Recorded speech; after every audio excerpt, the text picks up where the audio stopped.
Пятница. Великий и священный день для мусульман. Он начинается с захода солнца в четверг и продолжается до следующего его захода в пятницу. В этот священный день Аллах предписал нам совершение пятничной молитвы. Она является обязательной для всех совершеннолетних мужчин. За ее совершение Всевышний дает нам большое воздаяние. Передают от Абу Хурейры, что пророк, мир ему и благословение, сказал: кто вымоется, а потом придет на пятничную молитву, помолится, сколько будет возможно, затем будет внимать, пока имам не закончит свою проповедь, и далее помолится вместе с ним, тому будет прощено то, что будет сделано им с данного момента вплоть до следующей пятницы и в 3 оставшихся дня. Пятничная молитва коллективная, когда мусульмане собираются вместе и молятся за имамом.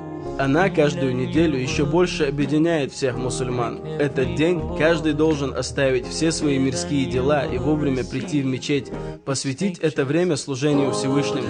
Ведь Аллах не нуждается в этом, это нужно нам самим. Порою, уходя в этом бренном мире, каждый в свое бытие, не часто ли мы забываем о времени служения Аллаху?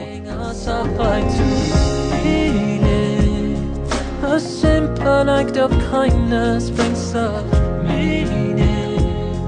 A smile can change a life. Let's start healing and feeling.